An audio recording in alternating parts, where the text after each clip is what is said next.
Golden State Media Concepts Baseball Podcast. We cover everything Major League, from spring training to the World Series. We've got your favorite club covered, from New York to Boston to LA. This is the Golden State Media Concepts Baseball Podcast.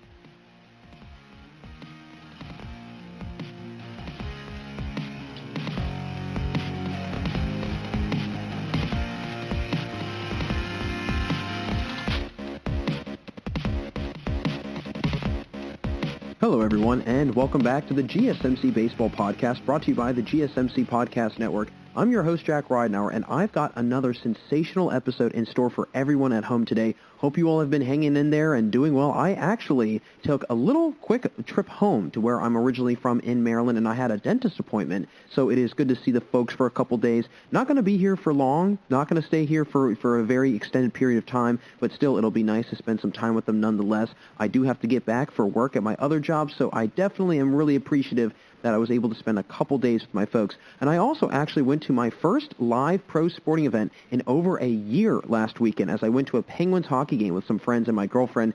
And it was so nice to be back at a live sporting event and to just be around fans, to watch some live action.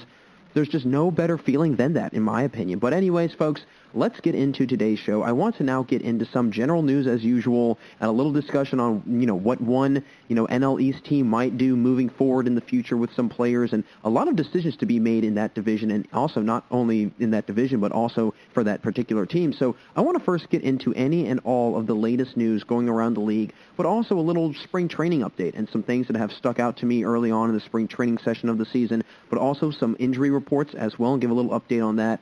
Afterwards, I want to get into some decisions the Mets will have to make sooner rather than later, with a couple players in regards to who they will re-sign and who they will move on from down the road.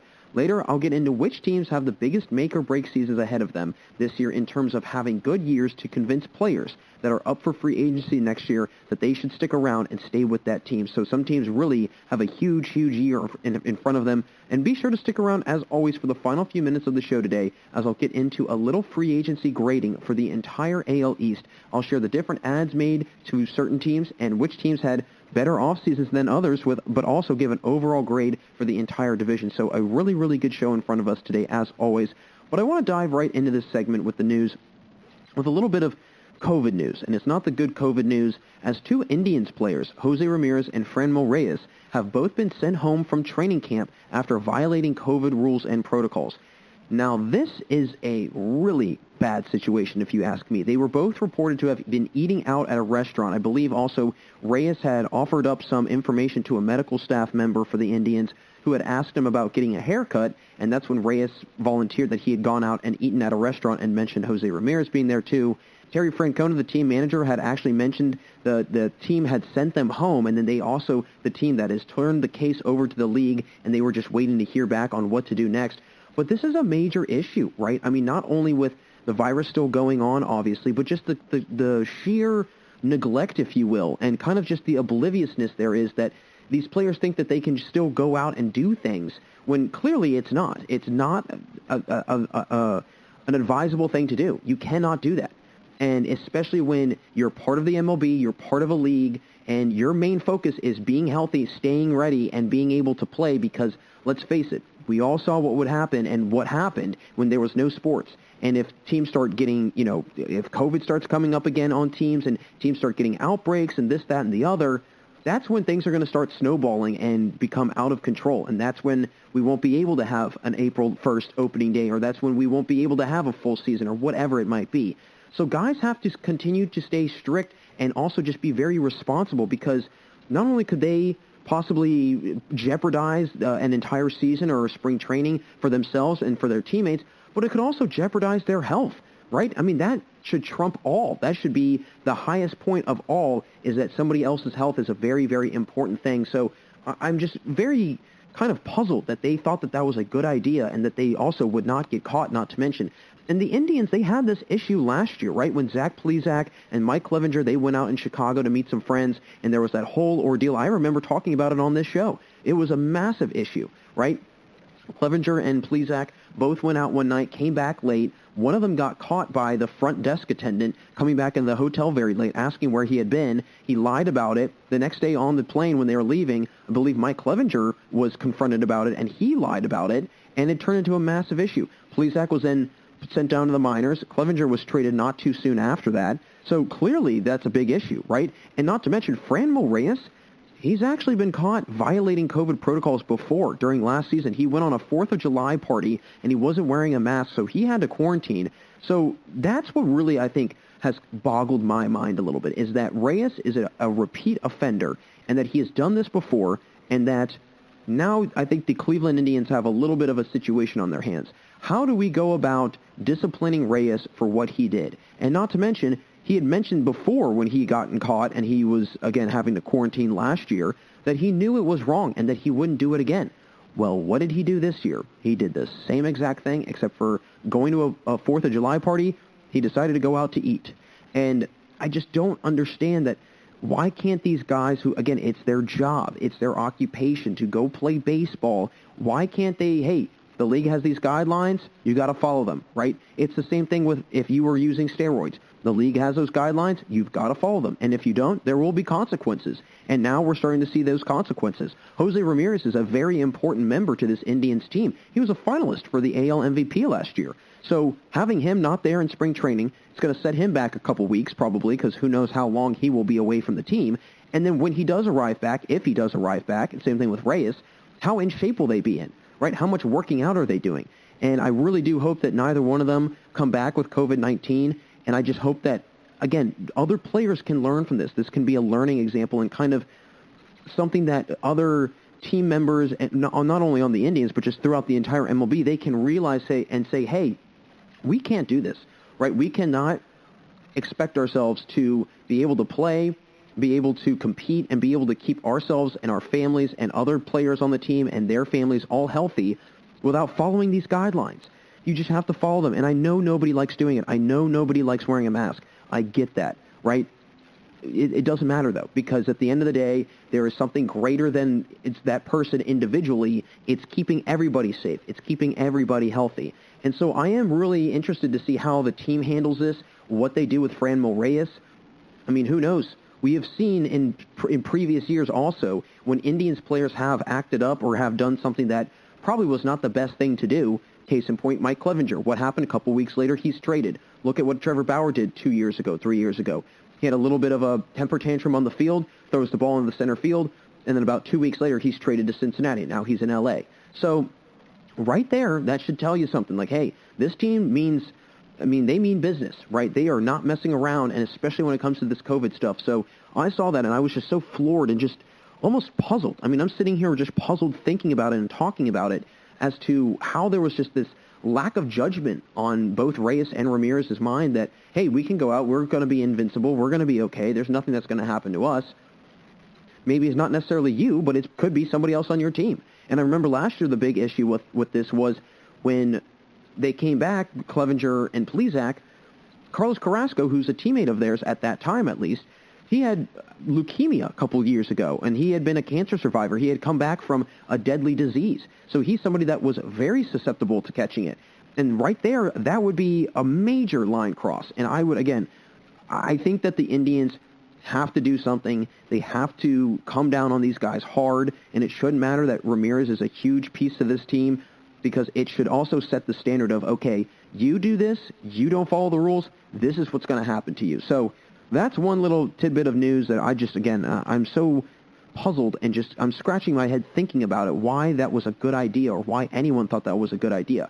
But I want to get into some other interesting news coming from the Dodgers camp, and that is David Price has mentioned that he is open to coming out of the bullpen in this season to help the Dodgers in any way that they see fit. So far, he's been off to a pretty solid start in spring training. He had a pretty, I would say, impressive outing coming out of the bullpen. He came out of the bullpen on Monday. He had a strikeout. His fastball was what really, I think, caught a lot of people's eyes. His fastball average in 2019 was about 91 miles an hour. And then on Monday, he was topping about 93, 94. So maybe with him having opted out of last year because of COVID concerns, who knows what he did in the offseason? It seems like he was working on his fastball because it seems to be up a couple miles an hour, and I think that's what is very important. And then not to mention, let's look at this Dodgers team, right? Let's break it down just a little bit, at least the pitching. You've got Julio Urias, who, in my opinion, was one of the key pieces to their World Series win this past November, fall, whenever you want to talk about it. Dustin May, who I think is going to be virtually unhittable at some point or another in his career. Clayton Kershaw, we all know what he can do. Now you have Trevor Bauer. You have Walker Buehler. You also have Kenley Jansen coming out of the bullpen. And then you also have David Price. That's a really good pitching rotation, if you ask me. Really good. And that does, I would say, pose an issue for Dave Roberts because it's like, okay, who do I go with? Which guy am I starting? Who should be my fourth guy? Who should be my fifth guy? They have so much talent on that pitching rotation. It's going to be kind of interesting to see what they do because, I mean, it's a good problem to have when you have that many talented guys that you don't know who to start and who to have coming out of the bullpen. And not to mention, I think that Dustin May, in my opinion, should come out of the bullpen just for a little bit, or at least he can be one of those swing pitchers where he will come out of the bullpen but then also start because the guy is literally unhittable. He throws 100, 101 straight line, and there's sometimes movement on it, and it gets in there in a hurry, obviously, if it's 100 or 101 miles an hour. And that's really hard to hit. Not to mention, if you have him in a relief situation, you've got a guy coming in, pumping 100 like that, you're going to be in and out of the inning in no time, right? And I think that's the important thing of having a relief guy that can get you in and out of innings very, very efficiently. And then again, you factor back in that David Price is going to be back on this team this year, and they didn't even win the World. I mean, they didn't even need David Price to win the World Series. So imagine what they're going to do this year with David Price back. I will say, though, this is the one thing I do question, or at least I'm curious, because we've already seen some discussion, and I will briefly touch on it in a little bit here, about guys that were opting out and that were not playing last year. How are they going to be coming back to spring training? How are they going to be coming back to opening day in terms of their level of condition, their level of play, their level of shape, strength, everything? Are they going to have their legs under them? Are they going to feel ready to go, or is it going to take a little bit of time for them to start to try and get, back into the rhythm of things, if you will? So I wonder how David Price will adjust to the everyday grind. And especially if he's going to be in a relief role, I feel like he might be used much more frequently than if he were to be just a starter, because a starter, he's only going to pitch every 5 days. If he's a relief guy, he could pitch an inning here one night, an inning the next night, an inning the next night. Now, that might not have as big of a toll on his arm, but still, it's going to be interesting to see how he's able to come back into the full swing of things, and if there's going to be any signs of being out of shape or fatigue. I mean, there was already no signs of that on Monday, so he must be off to a pretty solid start. But what was really great that I loved about this piece and kind of reading about this in an article is that David Price was the one that had actually mentioned he would be open to doing this. He volunteered this idea. He called the president of baseball operations for the Dodgers and said, whatever you need me to do, let me know. I do not care what it is. Whatever it takes to help the team win, I will do it. And so I think that, David Price realizes that he's on a really good team and that it's not necessarily a knock towards him and what he can do. I mean, he's an incredibly talented pitcher. He's a former Cy Young winner. They've got 3 Cy Young winners between those pitchers that I had mentioned, Kershaw, Bauer, and Price. That's very, very rare to have on one team, let alone having just 2 guys, let alone even having 1 guy, right? And so I think that having Price in that role and him being willing to do that, I mean, let's face it, right? That's going to be an issue for some teams to go up against, especially in the NL West. So I don't think that there's going to be any major significant setbacks or anything like that. I'm just curious to see how he adjusts to this new role and if it actually works out. But I do love the fact that he was really able to and willing to take over into the relief role and be willing to sacrifice his starting pitching or starting spot potentially because there's just that much talent on this team. So very curious to see how that will kind of play out. So we have to keep an eye on David Price and the Dodgers. But I want to just now wrap it up with a couple injury updates and a couple general news segments and kind of headlines from spring training that's been going on the last few days. So Alex Bregman is actually nearing his return after being hampered by a hamstring injury. So he's going to be back in the full swing of things. It's going to be important that he's healthy this year, right? I mean, they already are down George Springer. And, I mean, I'm going to get into it in a little bit, right? This team, they've got a lot of decision-making in the next year or two. They've got a lot of guys that are going to be free agents, and it's going to be important for them to probably have as much success as they can to keep this core group of guys around, because I think they've already started to see one of the pieces start to slip away, and it could start at domino effect, if you will. But then other news, Jared Kelenic from the Mariners has been sidelined for a grade 2 strain of the abductor muscle in his left leg. Tweaked his leg in his first plate appearance against the White Sox the other day. Does not seem to be that big of a concern. I'm really excited to see how Kelenic plays in his first full major league season. And I mean, I think the spotlight is going to be really shining on him, right? And I think Kelenic and Lewis are going to be two guys to pay very close attention to because, let's face it, they're going to be the face of their team. And I think that this team knows that, and I think that they need to do anything and everything they can to keep them around, but also keep them healthy. Now, over for the Cardinals, Harrison Bader and Miles Mikolas have both been sidelined recently. Bader has a forearm issue, while Mikolas is being sidelined for a right shoulder problem. So they both should be expected to be back soon, so that is a good sign that they're going to be back and healthy. Now, this is where things get very interesting. Lorenzo Cain from the Brewers is dealing with quad issues, and he'll hopefully be able to start on opening day. It's more so, I think, getting back into the swing of things and getting back into shape, similar with David Price. Lorenzo Cain was out of baseball for pretty much the entire season, except for a couple games. And then there was the COVID restrictions where he lives in Oklahoma. He wasn't able to go to the hitting facility, so that really kind of threw things off for him. And I actually was reading an article today that the Brewers fear that the quad issue and the quad strain could be much more severe than it actually is leading on to be. And so Cain thinks he's going to be ready for opening day, but Craig Counsell's like, I don't know about that. We're going to have to wait and see. And so something to pay very close attention to, something to really, really hone in on and kind of focus and look to see, will Cain be back in the lineup? But I think it was smart that they went out and got Jackie Bradley Jr., right? I mean, we don't know what's going to happen with Cain, and we don't know how susceptible he'll be to an injury because, let's face it, if you're out of playing a sport, if you're out of whatever for a long period of time, your percentage of being injured is much higher than if you were in shape, conditioned, this, that, and the other. So Cain is going to be an interesting case to watch to see if he is going to come back to his full self and if there's going to be any sort of injury issues that continue to arise down the road. And then finally, Mets recent signee Jose Martinez has torn his meniscus and he'll be out for 4 months. So definitely an issue. No question about it. I mean, he was another high-powered offensive player who was lacking in defense, but this is a team that, if I'm not mistaken, I saw a couple articles out the other day that people within the organization said, we know we're not very good defensively, so that's why we're really focusing on the offense. And it's like, okay, well, at least you know what you're not great at, and you're trying to really build on what you're really good at. So really a tough blow for Jose Martinez, and the fact that he's not going to be able to be with the team for 4 months or so. And I actually saw something that they were shocked. The team was very, very shocked that it was going to take that long for him to be back and ready to go. But, I mean, it's a torn meniscus, right? And it's not just like a sprained meniscus. It's a torn meniscus. That's a serious injury. So I'm not shocked that he's going to be out for 4 months. He is going to have to get surgery here very, very soon. But, again, it's not like he was a huge, huge piece to this team. He was a nice addition.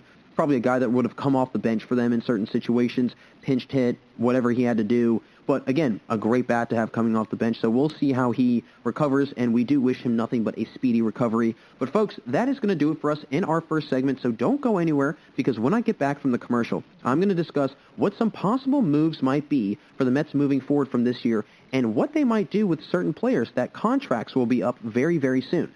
Folks, stay right there. We'll be right back here on the GSMC Baseball Podcast. This is your ultimate stop for everything sports. The Golden State Media Concepts Sports Podcast. Should I say more? From the NFL, MLB, the NBA, to MMA, it's all in here. The Golden State Media Concepts Sports Podcast. Listen now.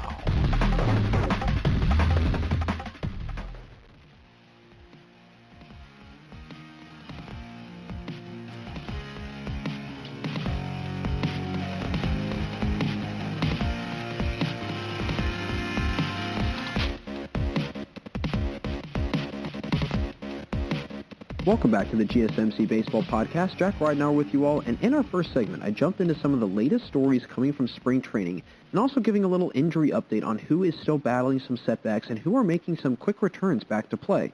But make sure you stick around for the final few minutes of the show today, as I'll get into a free agency grading of the AL East teams, and also an overall grade for the AL East in general. But I want to now get into what the Mets will be doing in the future and what their outlook will be with which players they decide to keep long-term and who they will plan on moving forward from after this season, because there are a lot of decisions to be made in New York. There's no question about that, right?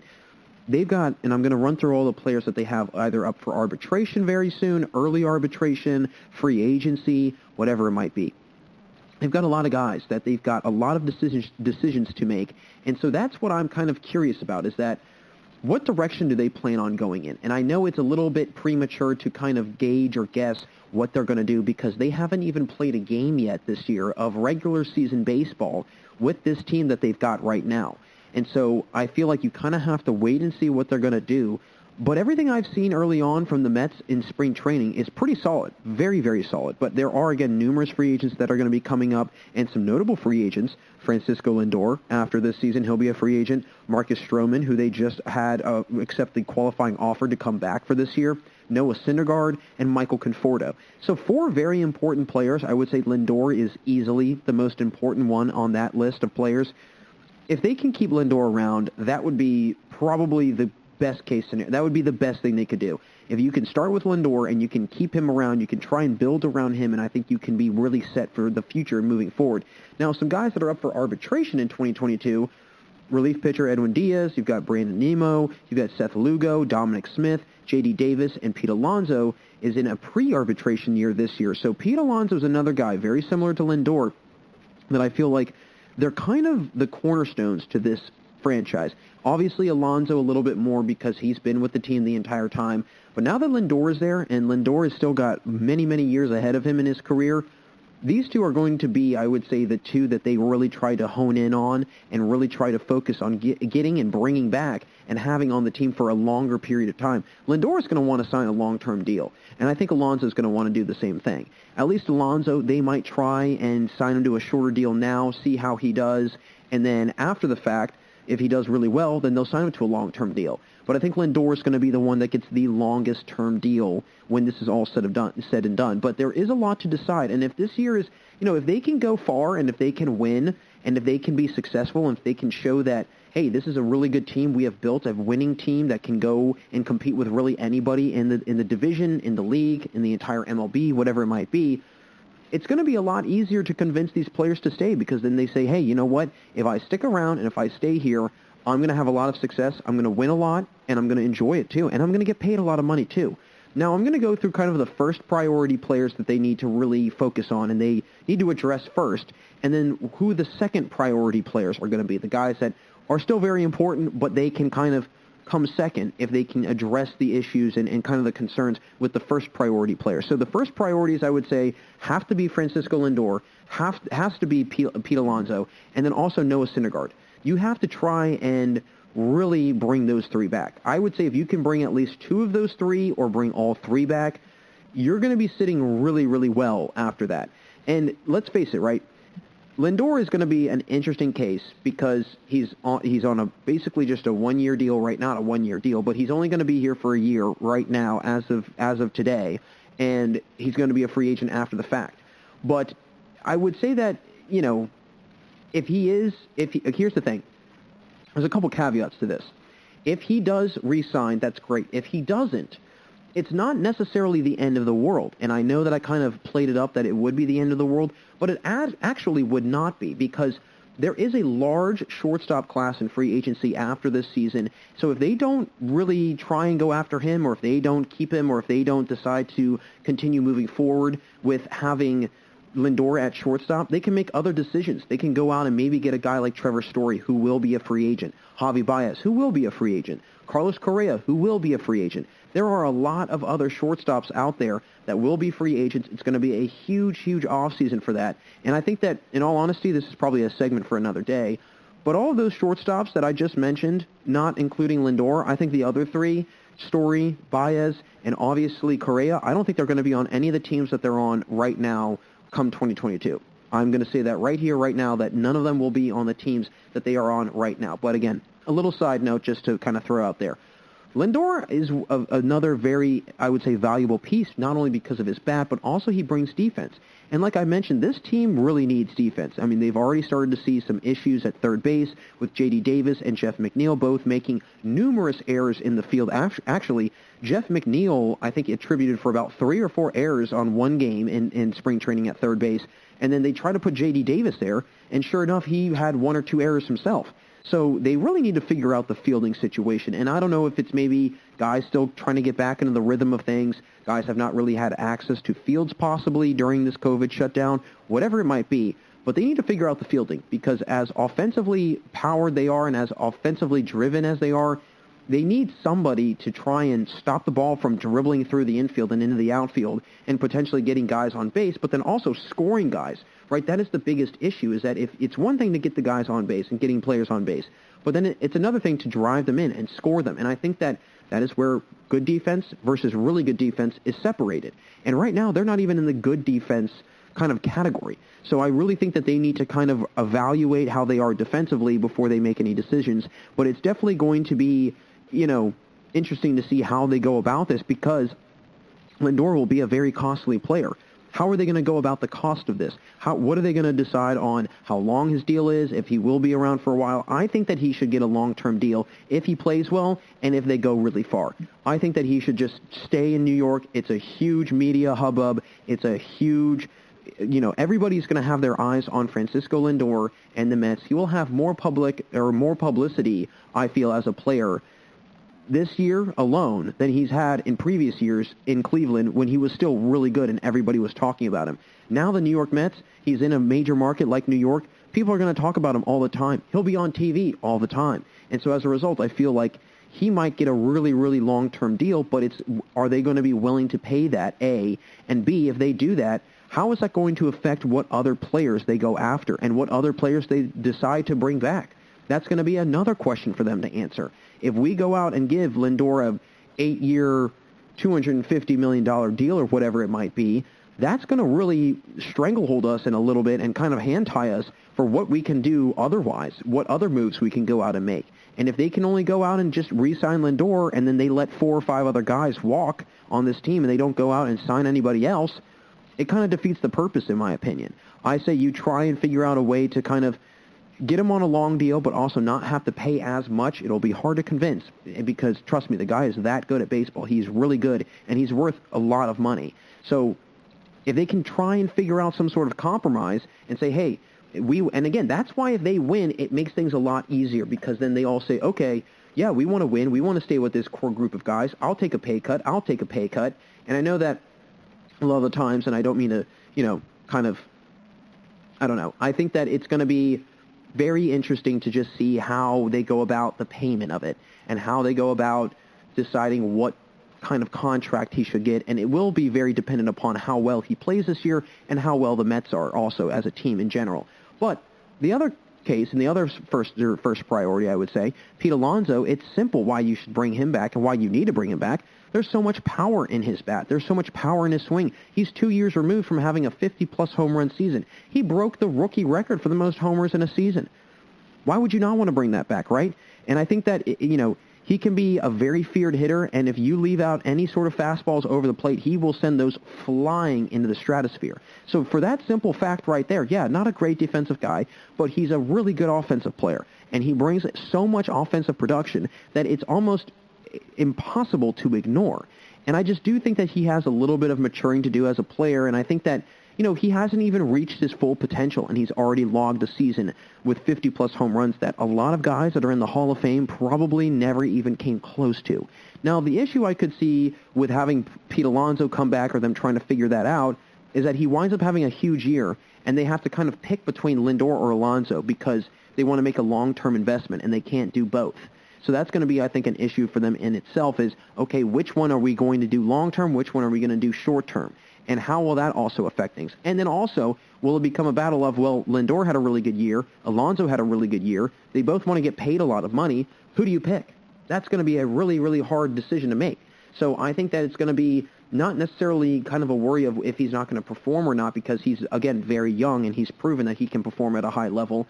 It's just whether or not and what they want to do and who they would rather give a long-term deal to and more money to, depending on who has a better year between Alonso and Lindor. But then when it comes to Noah Syndergaard, there's no question that he's a must re-sign. I mean, there's no question about it. He can be, I would say, that arm that can really complement DeGrom in the rotation and can ultimately be the added help that they need to be a solid team, and really, I would say, a great team, actually. And I think that, obviously Syndergaard being up for free agency is one thing. Stroman is another thing. I don't know if Stroman would necessarily be a major priority because you've got so many other good pitchers on that rotation. And I feel that even though if he were to not come back after 2021 and if he were to be on another team in 2022, as long as they've got DeGrom and Syndergaard, I think they would be pretty good because they also have Carlos Carrasco. So that's another guy they have to factor in. They've got three pretty solid arms right there that I think they could do a lot of work with. And now they might have to make probably, I would say, a decision sooner rather than later on Stroman and Syndergaard. Stroman and Syndergaard's time is kind of ticking, right? I mean, Alonso's up for only pre-arbitration, so they have a little bit of time to figure that out. Lindor's the same thing. They have to figure it out by the end of this or the end of this season. And so it's going to be, I think, a very, very hard thing to decide when a pitcher like Syndergaard has had 4 of his 5 years in the MLB that he's played. He's been well above 150 Ks in a season. Not to mention he's got a major fastball that is, I think, one of the meanest and hardest throwing fastballs in baseball. But the issues with Syndergaard is that he is coming off a serious injury. How healthy will he be? Will he actually play well? Will he be the player that everybody is saying he is going to be? And not to mention, will he be the player or any part of it from before that injury? Will he come back that same way? So that is a little bit of a concern, is the injury factor and if he will be healthy when he returns. But then I want to get into now the second priorities that the Mets really need to kind of iron out and figure out. Dominic Smith and Michael Conforto. Dominic Smith, I think, is going to be a player that a lot of people should get familiar with because he's going to be that good.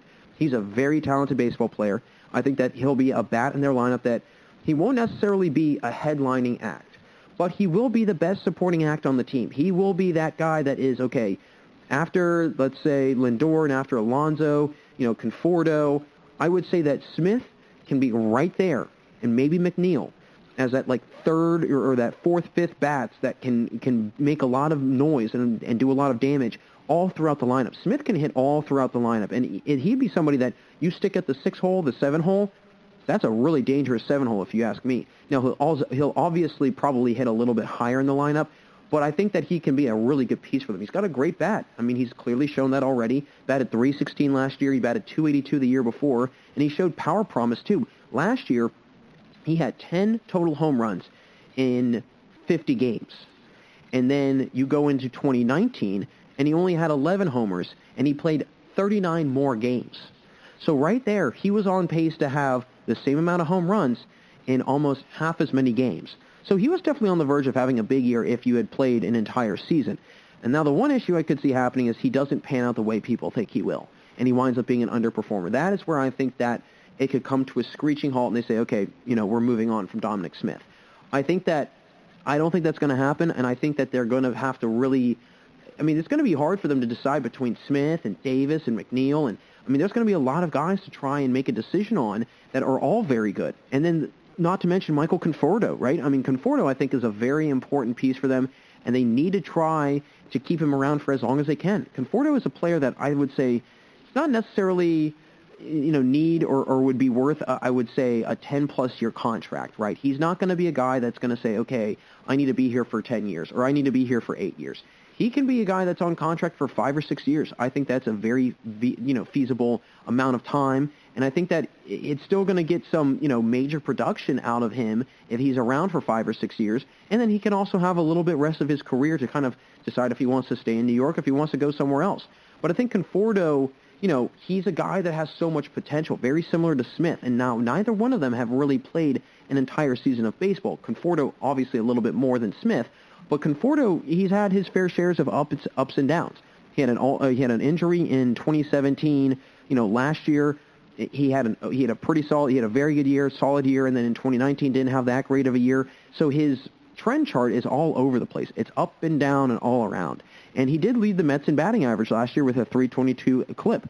So he did put together a really good season, and he is capable of those numbers. Not to mention, he hit 25-plus home runs from 2017 to 2019, each of those 3 years. So he's got major home run power hitting, and then not to mention you put that with Alonso, and then Lindor, and then Smith, and obviously J.D. Davis and Jeff McNeil, and so on and so forth. That's a really, really scary lineup. That's hard to beat. I don't know how you would be able to beat that. And I think ultimately this is going to be a big decision-making process for the Mets and how they kind of go about deciding who they should keep around. But also, a lot of it is going to come down to what this year is going to look like. How will this year unfold? Are they going to be really good? Are they going to be really bad? Are they going to underperform? Are they going to overperform and everybody's going to want to stay in New York? There's a variety of possibilities that could happen. There really is. And I think that's what is very interesting about this situation is that they've got so many valuable pieces that could be up for free agency that they can kind of pick and choose who they want to have come back. But at the same time, they need to be a little bit careful because some of these players could say, hey, no thanks, I'm going to go somewhere else, and they get a better deal. So they have to also gauge who is worth bargaining for and who is worth trying to meet a compromise and who is worth just letting go and letting them walk. It's going to be a tough decision. But again, we have to wait until this year is played out. And once this year's played out, come All-Star break time, just about somewhere around there, if they've been able to figure something out and if they start to kind of see the writing on the wall and saying, hey, this team's going to be really good. Let's start planning out who we should keep back and who we should bring, and who we should maybe trade at the deadline. But then if they're underperforming at the All-Star break, I think that's when they have to really reevaluate who they need on their team and who is going to be, important and vital for their success. So a lot of things can be on the horizon for the New York Mets and a lot of moving pieces. And again, this is a team that they were in the news a whole lot this offseason, and I don't think they're going to be coming out of the news anytime soon. So that will close things out here for us in our second segment on the GSMC Baseball Podcast. Thanks again for tuning in. Coming up after the commercial, I'm going to get into some teams that have some make-or-break seasons with certain star players being free agents soon and how they need to have good seasons sooner rather than later to convince these players to stick around. It's been a lot of fun so far, folks, but we have a lot more to go, so don't go anywhere. Don't change that channel. We'll be right back here on the GSMC Baseball Podcast. Tired of searching the vast jungle of podcasts? Now listen close and hear this out. There's a podcast network that covers just about everything that you've been searching. Hey! The Golden State Media Concepts Podcast Network is here. Nothing less than a podcast bliss with endless hours of podcast coverage. From news, sports, music, fashion, cooking, entertainment, fantasy, football, and so much more. So stop lurking around and go straight out to the Golden State Media Concepts Podcast Network. Guaranteed to fill that podcast itch. Whatever it may be, visit us at www.gsmcpodcast.com. Follow us on Facebook and Twitter, and download us on iTunes, SoundCloud, and Google Play.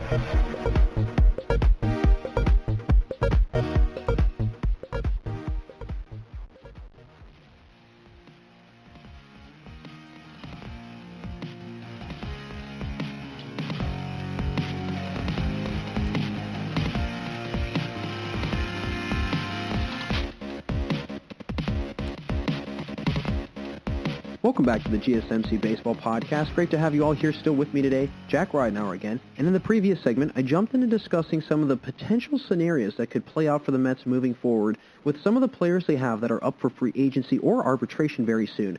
And I want to now get into some teams that I think have some major make-or-break seasons ahead of them since they have some star players that could either grow frustrated and want to be traded or could leave the team when they become free agents. So I'm going to jump into just 5 teams. And the last team I'm going to mention, it's not going to be a major make-or-break year, but I think that in the next 2 years, they could have a major make-or-break year because of, again, the talent that they have. So the first team that I think is on the verge of this make-or-break season, and they really need to be good, is the LA Angels. This is a team that has one of the longest playoff droughts in baseball. They haven't had a good year in years. They haven't been to the playoffs since 2011. Let's face it, they have one of the best players in baseball, and he has barely, if ever, been in the playoffs. That is alarming when I say that out loud. When one of the best, I mean, imagine if someone like Michael Jordan had never been in the playoffs, never won a championship, nothing. Mike Trout is literally revered as one of the best baseball players of all time, and he has probably a fewer amount of playoff appearances than I would say some players that literally never got off the bench on teams that were really good, like the Yankees or the Dodgers or whatever. It's a little bit scary when you say it out loud. And quite frankly, I mean, they've got a great team. They have a lot of talent, right? You've got Trout. He's been there forever. Rendon, he signed a pretty large deal. Ohtani, he's there for another 2 years. They go get guys that have winning experience, World Series caliber experience, like Dexter Fowler. They go on and get some solid pitching. I do think that they should have gotten a little bit of better pitching. I think that was one thing that kind of set them back a little bit. But they go out and they get really good pieces. They get really, really solid pieces. So I've never understood why they're not good. I don't get why they're not successful. And it's not like they're in a hard division. The Astros, I think, are going to start, getting on their way out, and they're going to start kind of going back to where they were in the beginning. And the Athletics, they'll always be there because they know how to win with a low budget and this, that, and the other. They can build really good winning teams and whatever. Great.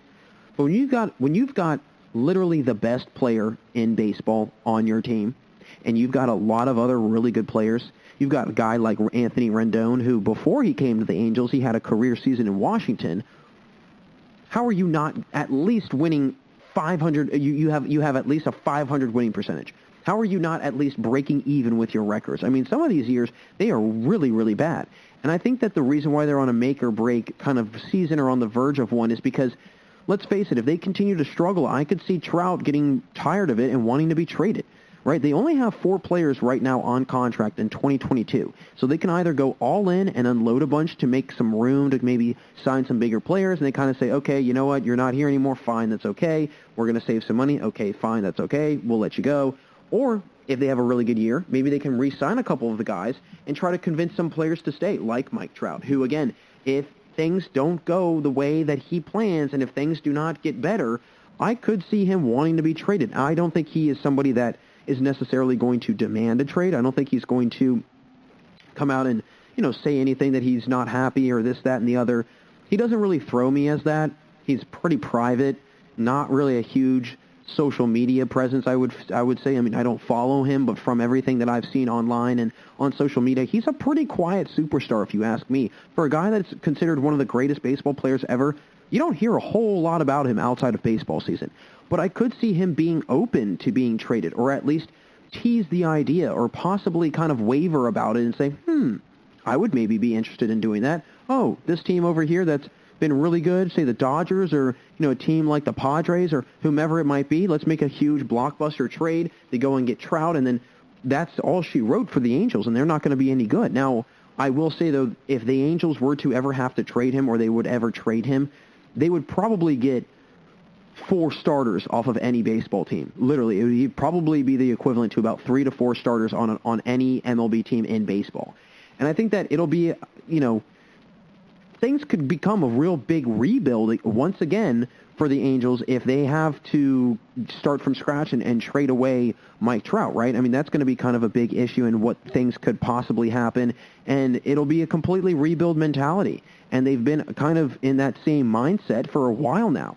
And this team needs to perform well, and I think that they could, and I've said this before. I mean, I even remember saying it last year that I felt that they could have been a lot better than they were, especially with, it was a shortened season, so I even said, if I'm not mistaken, I predicted them to finish about 3rd, maybe even 2nd in the AL West. Nope, that did not. Nope, and even if they did finish, I'm not looking at the standings right now, but I don't believe they finished 3rd. And if they did finish 3rd, well, the Astros and the Athletics were well above them. They were well ahead of them. Now, the Astros, they weren't that good, but still, I mean, if you're the Angels, you got to figure it out. You've got to do something. I don't know what it is. I don't know if you need to get a little bit more aggressive and trade some guys. I will give them this. They've been pretty active in the free agency market. They've gone out and gotten some pretty solid pieces so far. But all in all, this is going to be a big make-or-break season for the LA Angels. So another team that's going to have a huge make-or-break season is the Colorado Rockies. This is a team that has a lot of talent, and they just can't seem to put together an entire season. I don't know what it is with this team, and I think it's just because of the lack of pitching. They don't ever have great pitching, right? I mean, when was the last time that you remember a dominant Rockies pitcher? Ubaldo Jimenez is the one guy that kind of comes to mind, and he had one really good year, and that was about it. There isn't really, I would say, a lot of pitchers that stand out to me that were incredible pitchers and that played for the Colorado Rockies. They don't exist. They're not around. And it's a team that, again, has a lot of talent. And the key component to all of this, on why it's such a big make-or-break year, is how are they going to try and keep Trevor Story around? I mentioned it in the first segment when I talked about Trevor Story and how he's going to be up for free agency. He's going to be part of this huge free agency class. What are they going to do? Let's say that he has a really good year again, and he says, all right, the Rockies, you guys did not play. We did not play well. We did not have a successful season. I'm going to leave. I'm going to go. We've already seen guys like Arenado. You already lost Arenado to a trade this year, and I think that, again, that tells me two things. One, Arenado wanted out. But two, they freed up a lot of room, and they were willing to do that. They were okay with doing that because they might want to keep Story around. Think about it. Arenado had just signed an extension, and they seemed very willing to let him go and trade him and get rid of him. And they also gave $50 million in cash over to the Cardinals to help pay his salary. So that tells me that because of that, Trevor Story's got to be in the equation somewhere. Whether it's we want him real bad, we don't want him real bad, regardless, they're trying to make some sort of room for some sort of player, and I think it's got to be Story. You would have to think, because he's going to be, in my opinion, their main piece this year. And they need to try and convince him because they haven't really done a good job of doing it before, right? Arenado grew frustrated with them because year after year they were not good, and then all of a sudden you leave 2 years after signing an extension. If Story does stay, they have to try and also keep Blackmon around, and maybe other young up-and-coming players like Ryan Tapia. I think Tapia is going to be a very interesting piece in all this because he could be an extra added offensive weapon for them. But Story and Blackmon are going to be key to keep around. And I think that Story is going to be the one that they're going to really try to hone in on. And Blackmon's another player that he's got a player option for the next 2 years. So it's not only one player to try and convince, it's now two, and it's their two best players. So you've got a guy that has an option to opt out of his contract and become a free agent. You've got another guy that's going to be a free agent. One is sooner rather than later. Obviously, the Story situation has one kind of, I would say, deadline, and it's a little bit sooner as opposed to Blackmon's.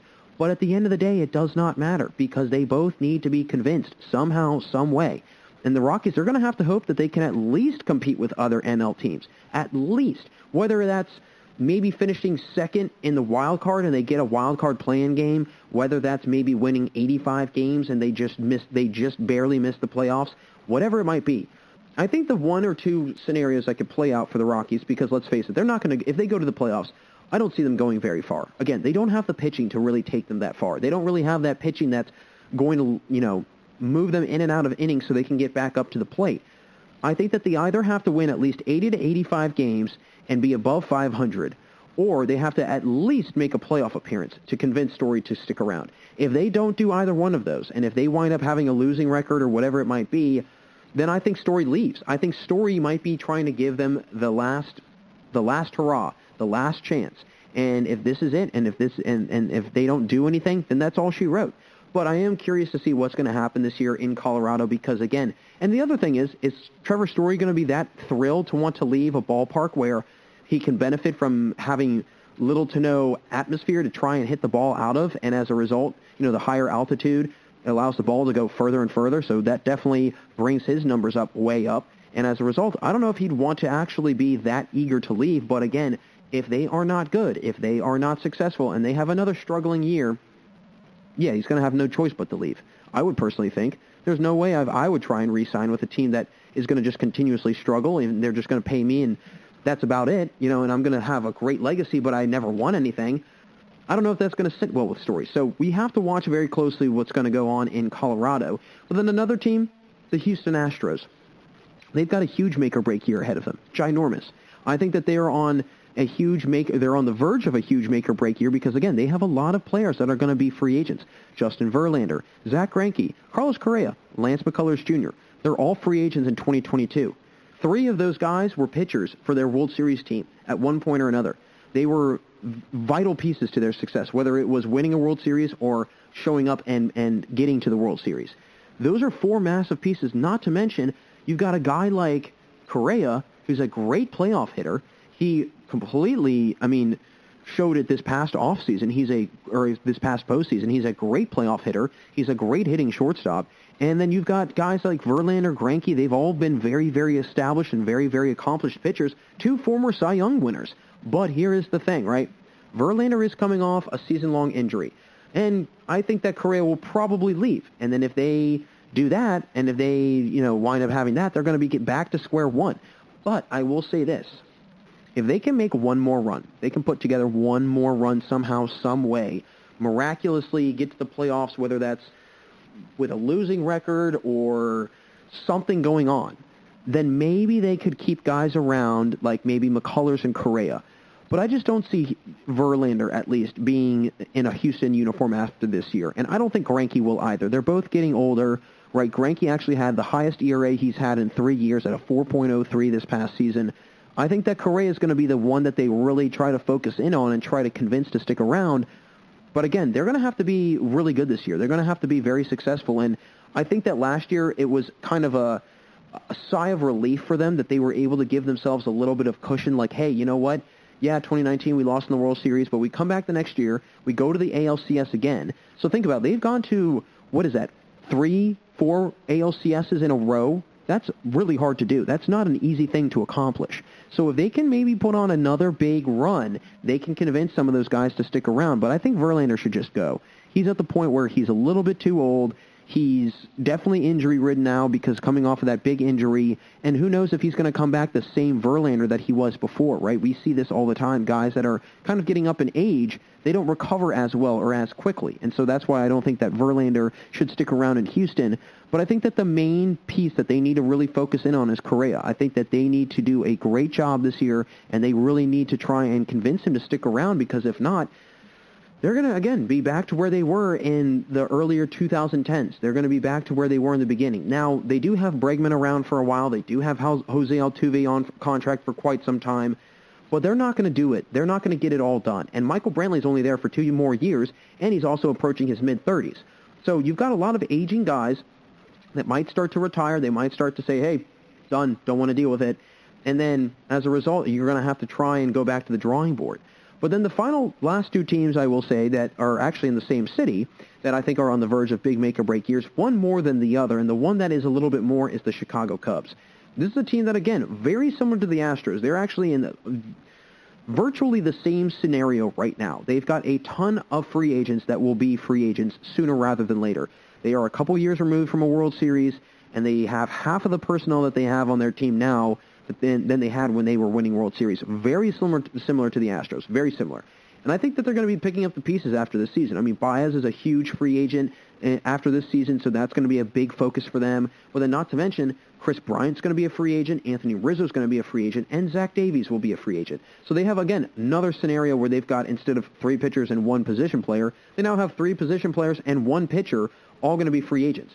I think that Chris Bryant is going to get traded before the end of the year. I mean, he's always in trade rumors. He's always in the trade conversation. I think that if they were wise, they get rid of him before the deadline, before he's a free agent. They try and get some value for him, and then they can maybe come back and convince Baez or try and convince Rizzo to stick around and say, hey, we went out and got these guys. They performed really well for us after we traded Chris. We want to discuss having you guys stick around.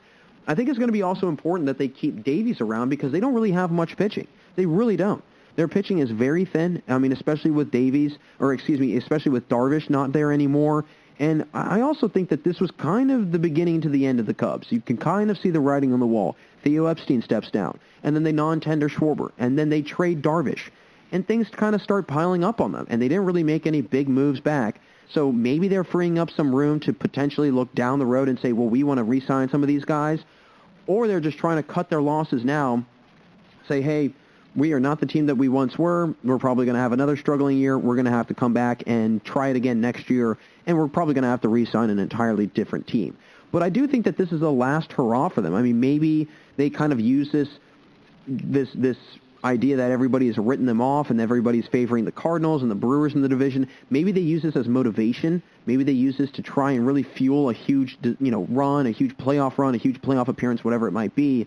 Maybe they do that, but I don't know. And I also just feel that they would honestly, and same thing with the Astros, I think that they would be better off if they only re-signed 1 or 2 of those players and then let those guys go and then probably try and bring in some new personnel, some fresh faces, try and, kind of, again, let's face it, the Cubs, things have been stale on that team. I would say try and bring back Baez. Baez is the one guy you want to keep. I say get rid of Bryant, trade him, try and bring back Anthony Rizzo, but if not, let him go, and then try and re-sign Zach Davies and bring back some pitching. And then if you're the Astros, again, same thing. Try and keep Correa around. I'd keep McCullers around because he's a little bit younger.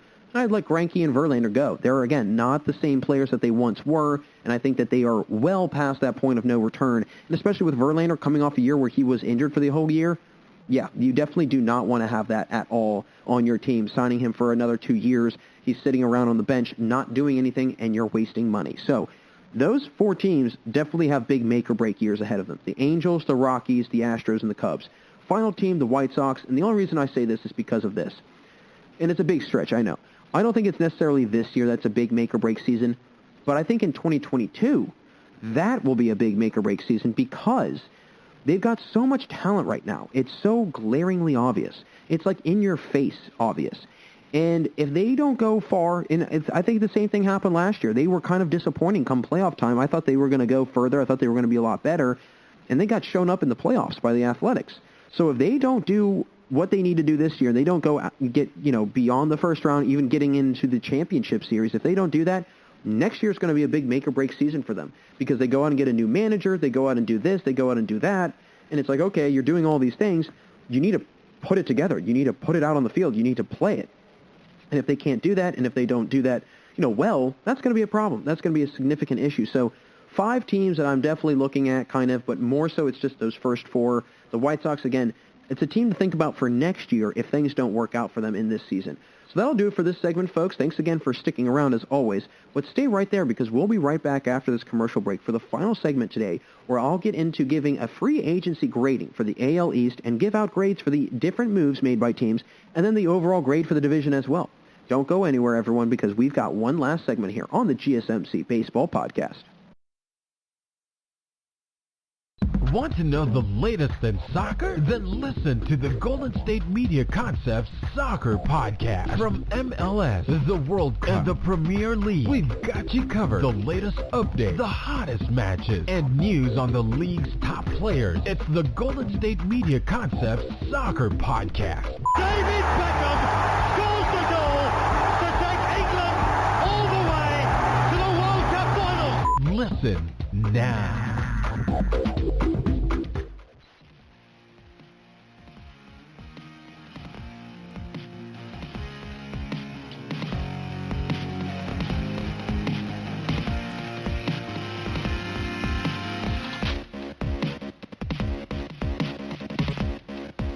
Hey everyone, and welcome back for the final segment here on the GSMC Baseball Podcast. Jack Ridenauer still with you.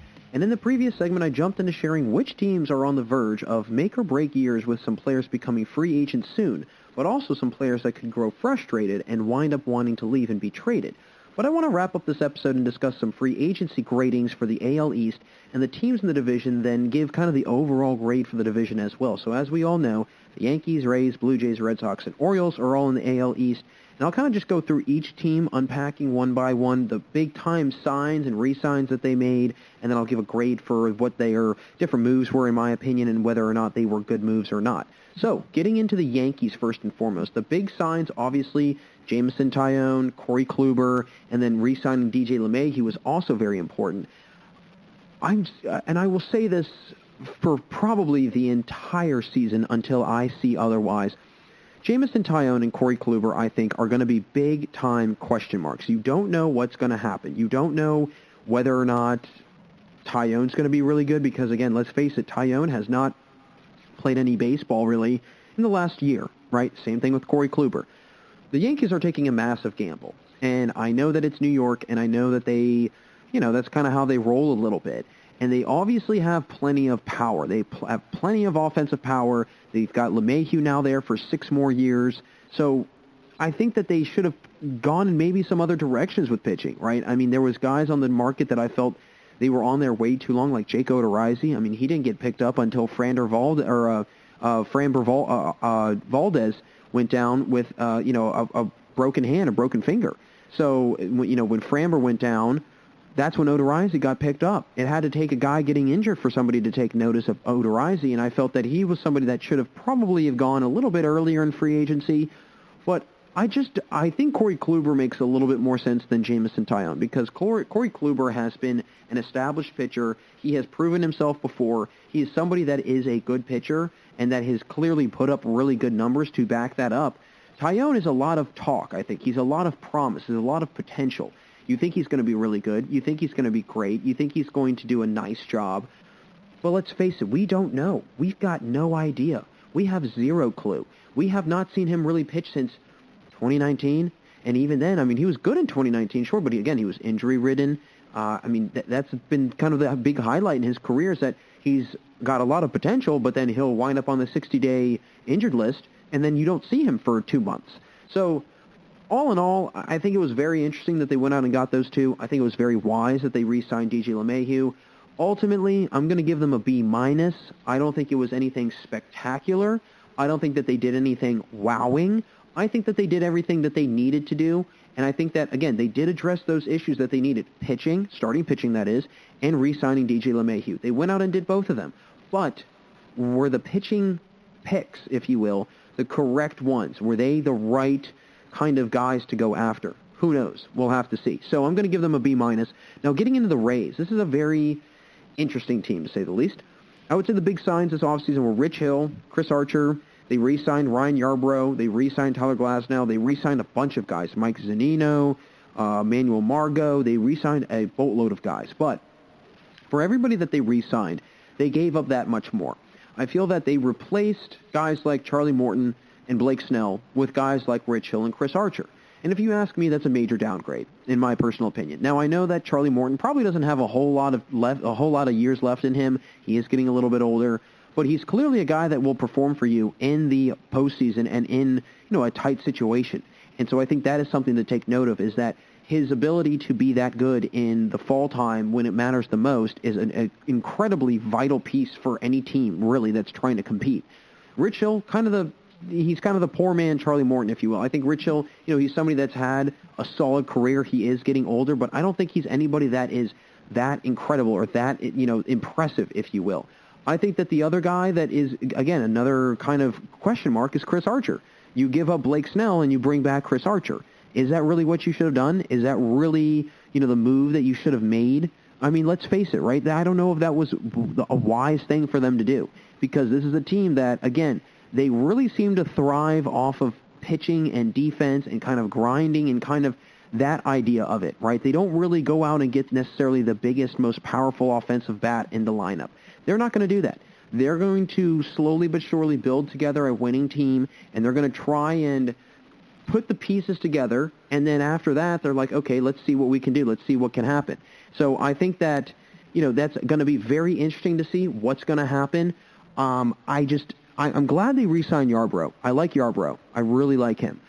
I'm glad they re-signed Glasnow, because they made that huge deal for Glasnow back when he was with the Pirates a couple seasons ago, and it's a move that's come back to bite Pittsburgh, and it's come back to really help out the Rays. So I'm personally kind of disappointed in how the Rays went about this offseason. I was not a big fan of them. Not to mention they go out and also get a guy like Michael Wacha. Michael Wacha, he's not good. I hate to say that, but he's just not. He's not the player that he once was. His ERA has steadily increased over the last 2 seasons. He's not on a good trend. For the amount of, for his strikeout rate being somewhat subpar and kind of increasing a little bit, his home run percent has just continuously built on from the year before. And that in itself is a massive issue. So, all in all, I would have to give the Rays a C+. I'm not really a big fan of the moves they made. I think that they could have done a lot better, and I think that I know that they're working with a small payroll. I know that. I get that. But again, let's look at some of these guys that were picked up for not a whole lot of money that they could definitely benefit from. Now, the one thing that the Rays do have in their back pocket that people might forget about is they've got the number 1 player in the MLB pipeline this year. Wander Franco, I think, is going to be unbelievable. He's going to be really, really good. And if you've got Franco, and then let's not forget they've got Arozarena there still, and they've got all sorts of other pieces they can play around with, maybe they go away from the pitching dominant team that they are and they go more towards the hitting. Because, again, the pitching, it's clearly not the same, and it's clearly suffered a setback, if you ask me. So I'm going to give them a C+. But getting into now the Blue Jays. The Blue Jays were one of my favorite teams in this offseason. What they did, the players they went out and got, some big-time signs. You obviously have George Springer. You obviously have Marcus Semien. You obviously have Tyler Chatwood. You obviously have Kirby Yates. Those are all players that are really good. I would say maybe not so much Chatwood, but Yates has got the ability to be one of the top closers in baseball. He showed it in 2019. I know he had a really bad year in 2020. But again, there was a lot of guys that had bad years in 2020. It was not just him, right? And I think that was the thing that we kind of have to remind ourselves that 2020 was just not a good year for some guys. And then also, you go out and get guys like George Springer and Marcus Semien. I mean, what more do you need to add, right? I mean, Springer is going to be, I think, a huge piece to this offense. And then Marcus Semien, he's also somebody that's capable of putting up huge offensive power numbers. He finished third in the AL MVP 2-3 years ago, so he's clearly a player that can play at a very high level. Not to mention he's 2-3 years removed from having about an 8 WAR. An 8 WAR. I don't even know how he didn't win the MVP that year. But again, the moves that they went out and made, I felt were moves that really kind of woke everybody up. Right, I think we all kind of saw it maybe coming, at least I did, when they offered DJ LeMahieu a 4-year, $76 million deal. I was like, wow, they are not playing around this year. They really mean business. They are trying to go for it all. And then they go out and they sign George Springer to a 6-year, $150 million deal. That's a lot of money. That's a lot of money, especially for a team like the Blue Jays. But what they've got is a lot of young guys tied up that can, again, benefit from a big-time bat like George Springer being on this team. And then they had nice surprises last year with Teoscar Hernandez and Yourdes Gurriel. And then you've got Randall Grichuk. I mean, in all honesty, that outfield is kind of the offensive powerhouse outfield that the Milwaukee Brewers have, but except it's on the defensive side. They're both two very comparable outfields because the Brewers, for what they have offensively, they have much more in defense because, again, let's face it, Christian Yelich kind of really highlights the offense that comes from that outfield, and then the defense comes from Kane. And Kane also is good offensively, but you've got Kane, and you obviously have guys like Jackie Bradley Jr., who just signed as well, and then Avisel Garcia. So you have a lot of moving pieces, but then you go on the other side, and that's more of a defensive side, but the more offensive outfield, I would say, that's really good across the board, the Blue Jays. I mean, they arguably have one of the best outfields in all of the AL. So I really love the moves that they made. I was a huge fan of them. I think that the Blue Jays, in all honesty, could win the AL East. I know I've said that before. I think that they could go to the ALCS. I think that they could be a team that, if they play their cards right, they could compete for a World Series. I do think that the starting pitching is going to come into question at some point. That might become a little bit of a setback. So I will say, I don't really want to hold my breath on that because I want to see how this pitching is first. But all in all, I'm going to give them an A. I'm going to give them a flat-out A on their free agency grades. I think the Blue Jays did a phenomenal job, and I think that those moves are going to pay off for them big time.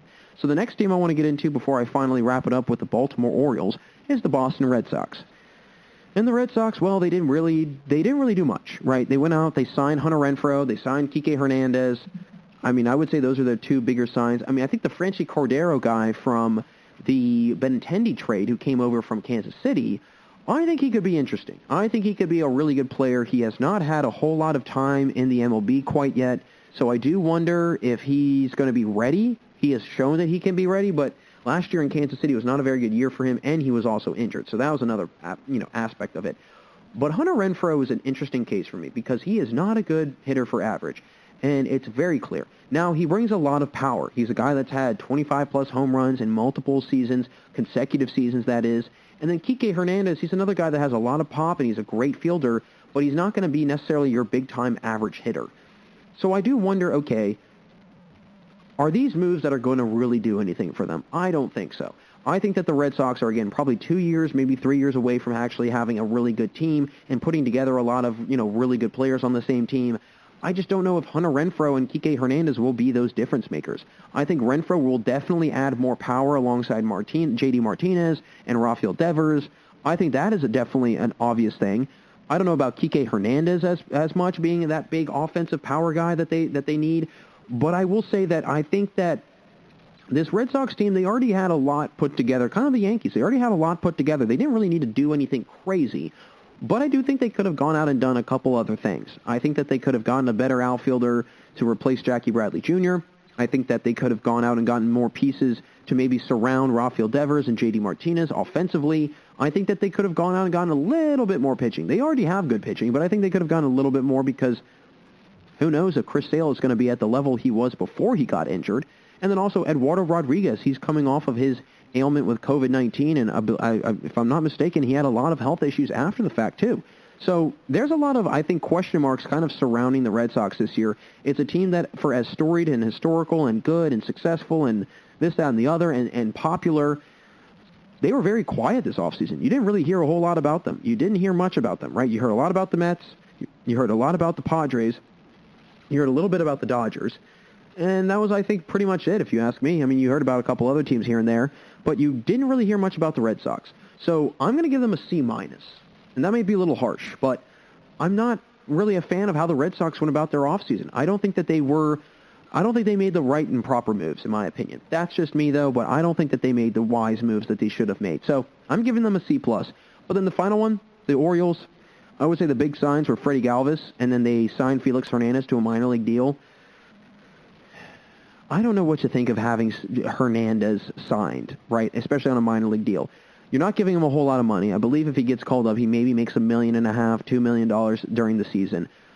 But Hernandez, I think, is just so far removed from where he once was when he was in Seattle. I don't think that he's the same player that he once was. I think he's a fraction of what he once was. Freddie Galvis will be interesting because he will replace Jose Iglesias, who is now with the Angels. I think that he could be okay. They did re-sign a lot of guys and brought a lot of guys back. This is an Orioles team that I think is in the midst of a rebuild phase. I think they are going through it right now. We are literally actively watching them. And I think that eventually, slowly but surely, they will start to get another good player. Maybe they have a good player come up through the rankings. Maybe they go out and get a good pitcher. Whatever it might be. And they've already lost 2 pitchers, both to the Angels, and one of them at least had a really good year when they were first with the Angels, after a really bad year when they were with the Orioles. So we could see the same thing happening for a guy like Alex Cobb, because it definitely happened for Dylan Bundy. So I think that ultimately this is going to be a very, very, very interesting season for the Orioles.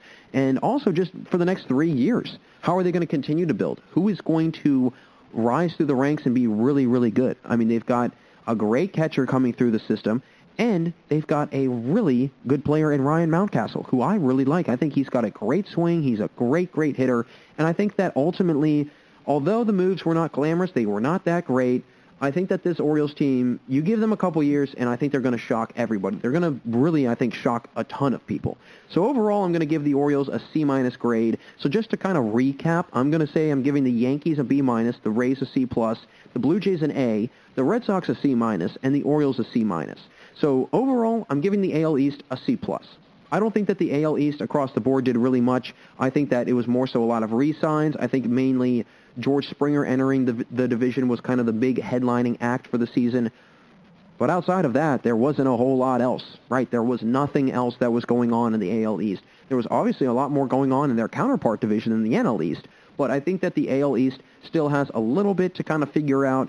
And hey, let's face it, right? Some of these teams already have good built teams. So they didn't really need to do anything, I don't think. But I think there were some teams in this division that could have done a little bit more, and that they just, I think, maybe missed out on an opportunity or two. But folks, that is going to wrap it up for us here today. As always, thank you so much for listening to the GSMC Baseball Podcast, brought to you by the GSMC Podcast Network. I would like to ask that you please remember to subscribe to the show and write a nice little review. That really helps us out. Also, if you can please follow us on Facebook, Twitter, and Instagram, we'd also really appreciate that. And as always, everybody at home, thanks so much for joining, and until next time, have a wonderful day.